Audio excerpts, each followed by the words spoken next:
नमस्कार मित्रांनो, या चॅनलवर तुमचं सर्वांचं स्वागत आहे. कथेला जास्तीत जास्त लाईक करा, शेअर करा आणि चॅनलला सबस्क्राईब करा. चला तर मग कथेला सुरुवात करूयात.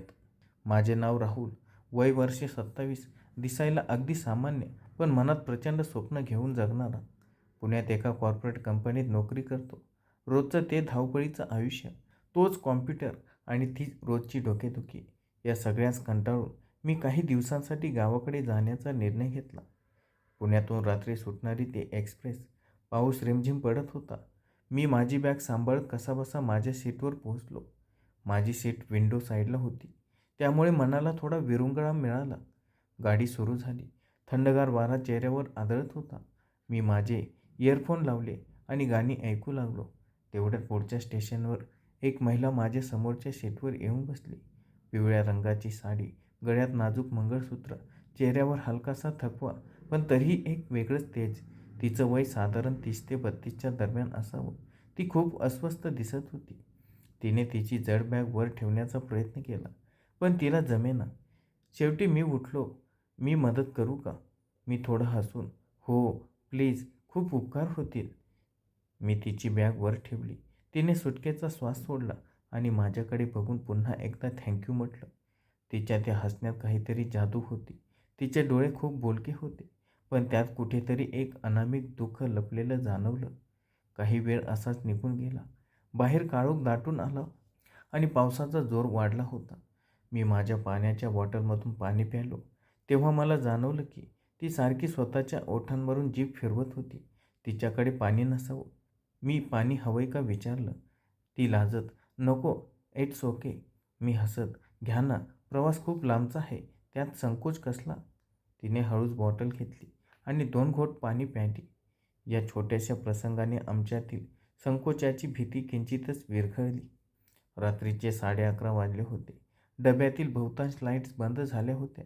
फक्त एक डिम पिवळा दिवा सुरू होता. बाहेर रेल्वेचा तो विशिष्ट खडखड आवाज आणि पावसाचे थेंब काचेवर आदळत होते. वातावरण खूपच रोमॅन्टिक झालं होतं. बाय द वे, माझं नाव राहुल. तुम्ही कुठे चाललात? ती, माझं नाव सई. मी कोल्हापूरला चालली आहे, माझ्या माहेरी. अरे वा, कोल्हापूर खूप छान शहर आहे, पण एवढ्या रात्री एकट्या? माझा हा प्रश्न ऐकताच सईच्या चेहऱ्यावरची रेष बदलली. तिने तिची नजर खिडकीबाहेर वळवली. मला समजलं की मी चुकीचा प्रश्न विचारलाय. सॉरी, मला तुम्हाला त्रास द्यायचा नव्हता. सई, माझ्याकडे पाहत डोळ्यात पाणी आणून, नाही राहुल, तसं नाही. लग्न होऊन 5 वर्षे झाली, पण नवऱ्याकडे माझ्यासाठी वेळच नसतो.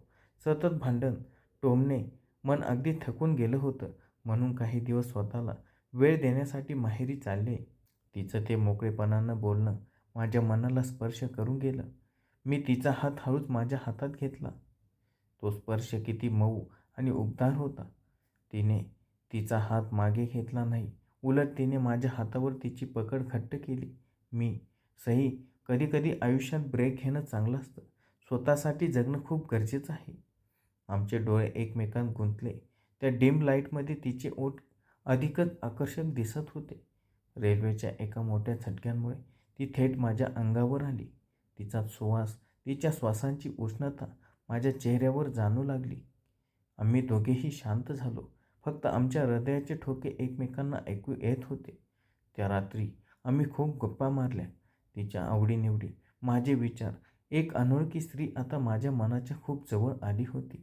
सकाळी 7 वाजता गाडी कोल्हापूर स्टेशनवर पोहोचणार होती, पण अचानक अनाउन्समेंट झाली की पुढे रेल्वे ट्रॅकवर पाणी साचल्यामुळे गाडी कोल्हापूर आधीच्या एका छोट्या स्टेशनवर तब्बल 8 तास थांबणार आहे. प्रवाशामध्ये गोंधळ उडाला. सई खूप थकली होती आणि तिला फ्रेश व्हायचं होतं. मी आजूबाजूला चौकशी केली, तेव्हा स्टेशनच्या जवळ एक चांगलं फॅमिली हॉटेल असल्याचं समजलं. सई, आपण तिथे जाऊन आराम करूया का? ट्रेन कधी सुटेल सांगता येत नाही. सई, माझ्याकडे विश्वासाने पाहत, हो राहुल, तू सोबत आहेस ना, मग मला काही भीती नाही. आम्ही हॉटेलमध्ये गेलो आणि एक रूम बुक केली. खोलीत पाय ठेवताच एक वेगळंच शांत आणि खाजगी वातावरण तयार झालं. AC चालू केला. सई आधी वॉशरूममध्ये गेली. काही वेळाने ती बाहेर आली. तेव्हा तिने तिचे ओले केस मोकळे सोडले होते. तिच्या चेहऱ्यावर पाण्याचे थेंब चमकत होते. माझं हृदय वेगाने धडधडू लागलं. मी तिच्या जवळ गेलो. तिने खाली मान घातली होती. मी हळूच पुढे होऊन तिच्या गालावरचा पाण्याचा थेंब माझ्या बोटाने पुसला. ती शहारली. सई, तू खूप सुंदर आहेस. सई हळू आवाजात, राहुल, हे चुकीचं तर नाही ना? जे मनाला आनंद देतं ते कधीच चुकीचं नसतं सई. मी तिला हळूच मिठीत घेतलं. तिनेही तिचा हात माझ्या पाठीवर घट्ट आवळला. वर्षानुवर्षे भुकेलेले तिचं मन आणि शरीर आज जणू शांत होत होतं. मी तिच्या ओठांवर माझे होठ ठेवले. तो स्पर्श अत्यंत हळूवार पण तितकाच तीव्र होता. आम्ही बेडवर कोसळलो. पुढील काही तास आम्ही जगाचा विसर पडेल असा सुंदर विश्वात होतो. केवळ शरीराचा नाही तर दोन मनांचा तो एक अपूर्ण संगम होता. तिचा प्रत्येक सुस्कारा, तिचा प्रत्येक स्पर्श मला एका वेगळ्या सुखाच्या शिखरावर घेऊन जात होता. आम्ही एकमेकांना पूर्णपणे समर्पित केलं होतं. ते सुख फक्त शारीरिक नव्हतं तर त्यात तिच्या मनाची वर्षानुवर्षाची शांतता दडली होती. दुपारचे 3 वाजले होते. खिडकीतून येणारी उन्हाची किरणे आमच्या चेहऱ्यावर पडत होती. सई माझ्या छातीवर डोके ठेवून शांत झोपली होती. तिच्या चेहऱ्यावर एक वेगळे समाधान आणि तेज होतं. मला खूप भारी वाटत होतं. काही वेळाने तिला जाग आली. ती लाजली आणि तिने चादर स्वतःभोवती गुंडाळली. सई, थँक्यू राहुल.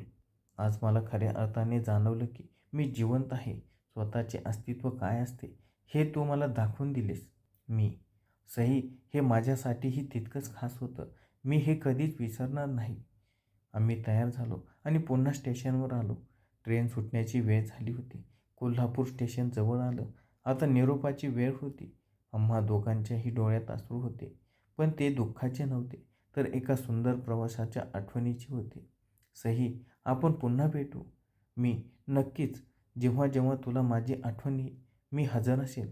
तिने माझ्या गालावर एक हलकासा मुका घेतला आणि ती गर्दीत निघून गेली. ती गेली पण माझ्या आयुष्यात एक असा आठवणीचा सुगंध ठेवून गेली जो मला आयुष्यभर सुखाची अनुभूती देत राहील. एका अनोळखी प्रवासाने मला आयुष्याचा खरा अर्थ आणि सुखाचा परम आनंद मिळवून दिला होता. धन्यवाद.